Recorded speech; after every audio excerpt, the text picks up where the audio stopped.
यज्ञदान तपः कर्म स्वाध्याय निरतो भवेत् एष एव हि श्रुत्युक्तः सत्यधर्मसनातनः। सत्यधर्मसनातनः एष आदेशः एष उपदेशः एतद अनुशासनम्। सर्वांना नमस्कार। 14, 15 आणि 16 ह्या 3 श्लोकांमध्ये भगवान श्रीकृष्ण आणि ज्ञानेश्वर माऊली यांनी आपल्याला स्पष्ट केलेलं आहे की स्वधर्माचरण करण्यामध्ये यज्ञकर्म करणं हे अत्यंत महत्त्वाचं अंग आहे, हे प्रधान भूमिका आहे। यज्ञ संस्कृती ही आपली आदी परंपरा आहे, ते आपलं मूळ आहे, हे आपल्याला स्पष्ट केलं आणि आपल्याला सांगितलं की यज्ञ न करता जर आपण आपल्या जीवनाचा उपभोग घेतला तर आपली कर्म आणि आपलं जीवन हे व्यर्थ निष्फळ आहे। आज आपण अध्याय 3 कर्मयोग यामधील 13वा श्लोक यज्ञशिष्टाशिनः संतो मुच्यन्ते सर्व किल्बिषहे भुञ्जते ते त्वघं पापा ये पचन्त्यात्मकारणात्। अर्थात यज्ञशेष भक्षण करणारे सज्जन सर्व पापांपासून मुक्त होतात। जे यज्ञ न करता स्वतःसाठी पाकसिद्धी करतात ते पापी लोक पापभक्षण करतात। माऊली म्हणतात, देखा विहित क्रियाविधी निर्हेतुका बुद्धी जो असतीये समृद्धी विनियोगू करी। गुरु गोत्र अग्नि पूजी अवसरे भजे द्विजी निमित्तादिकी यजी पितरोद्देशे।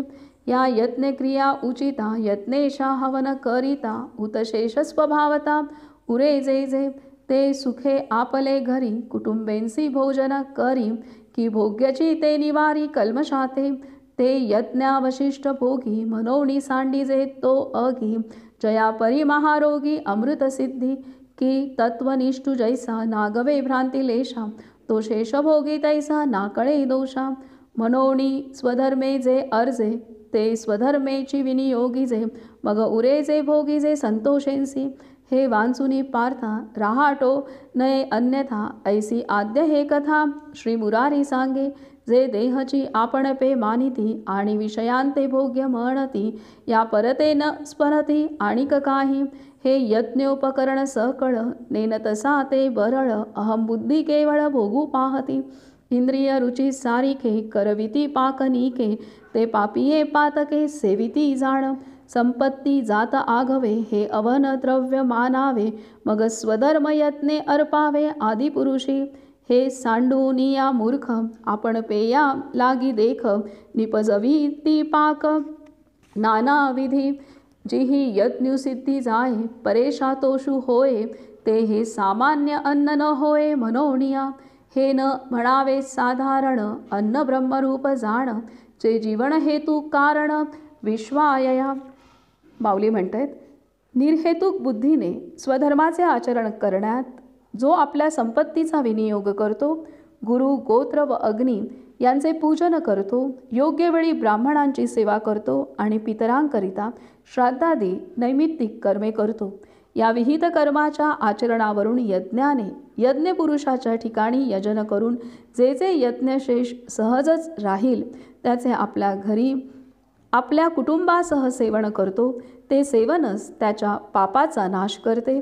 ते यज्ञातील अवशेष जो भोगतो। म्हणून ज्याप्रमाणे अमृताच्या सेवनाने महारोगही पळून जातात त्याप्रमाणे पातके त्याला सोडून जातात किंवा ब्रह्मनिष्ठांना शोक मोह इत्यादी गांजत नाहीत, त्याप्रमाणे यज्ञातील शेष भोगणारा पापाच्या तडाख्यात सापडत नाही। म्हणून जे स्वधर्माने मिळवावे ते स्वधर्मासाठीच खर्च करावे व मग शिल्लक जे राहील त्याचा संतोषाने उपभोग घ्यावा। अर्जुना, याच्याशिवाय दुसरे अन्य वर्तन करू नये अशी ही सृष्टीच्या आरंभीची कथा श्रीकृष्णाने अर्जुनास सांगितली। आपण देहच आहोत असे मानून जे लोक विषय हे उपभोग्य आहे असे समजतात आणि ज्यांना या पलीकडे दुसरी काहीच कल्पना नसते ते बहकलेले लोक अहंकार बाळगून यज्ञाचे साधन असलेले जे धन त्याचा स्वतःसाठी उपभोग घेतात, जे जे इंद्रियांना आवडते त्या साऱ्यांचा ते संग्रह करतात, ते पापी लोक या पदार्थांच्या रूपाने वस्तुतः पापच सेवन करतात असे समज। वस्तुतः आपली जेवढी संपत्ती आहे ती सारी यज्ञात उपयोगी पडणारी सामग्री आहे असे समजावे, मग ती स्वधर्मरूपी यज्ञाने परमेश्वराला अर्पण करावी। हे सर्व सोडून मूर्ख लोक स्वतःसाठीच नाना प्रकारची पक्वान्ने तयार करतात, ज्या अन्नाच्या योगाने यज्ञसिद्धीला जातो आणि परमात्मा संतुष्ट होतो, ते हे अन्न कमी योग्यतेचे नाही, म्हणून ते अन्न सामान्य समजू नये। अन्न हे ब्रह्मरूप आहे असे समज, कारण की अन्न हे सर्व जगाला जगण्याचे साधन आहे।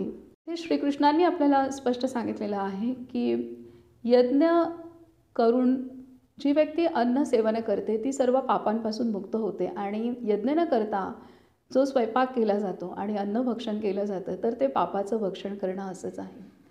माऊलींनी ह्या सूत्रावरती जे भाष्य केले त्यातून आपणाला स्पष्ट केलेलं आहे की सृष्टीच्या आरंभी आपणाला यज्ञ संस्कृती आचरण करण्यास भगवंताने सांगितले, आणि यज्ञ केल्यामुळे ज्या सृष्टीतून आपणाला हे अन्न प्राप्त होतं तर त्या सृष्टीचं पोषण होण्यास, त्या सृष्टीची शक्ती राखण्यास यज्ञ मदत करत असतात। आणि ह्या सृष्टीतूनच आपल्याला अन्न मिळाले, श्वास मिळाले, पाणी मिळाले, आणि त्यामुळे यज्ञ करून आपण ती कृतज्ञता व्यक्त करावी आणि नंतर आपण स्वतःसाठी स्वयंपाक करावा आणि तो ग्रहण करावा, असं इथे आपणाला श्रीकृष्ण आणि माऊली सांगत आहेत। आणि असा यज्ञ केल्यानंतर आपण जर जे अन्न सेवन करू ते अन्न आपणाला शुद्ध करतं, कारण आपण ज्या सृष्टीतून अन्न ग्रहण केलेलं आहे तर त्या सृष्टीच्यासाठी यज्ञ करण्याचं आपलं उत्तरदायित्व आपण केलेलं आहे, त्यामुळे ते अन्न आपणाला शक्तिशाली बनवतं, शुद्ध बनवतं। परंतु यज्ञ न करता जर आपण अन्न सेवन केलं तर आपण सृष्टीसाठी आपलं योगदान न करता ते अन्न सेवन करतोय, म्हणून आपण पापभक्षण करतोय असं श्रीकृष्ण आपल्याला सांगतायत। इतकं परखड आपल्याला सांगतायत, म्हणजे आपली कृतज्ञता व्यक्त न करताच आपण ते अन्न सेवन करतोय, म्हणून ते अन्न पापाला कारण होतं असं इथं सांगितलेलं आहे। त्यामुळे यज्ञ करणं घरोघरी अत्यंत आवश्यक आहे, आणि नंतर आपल्यासाठी अन्न बनवणं आवश्यक आहे। धन्यवाद।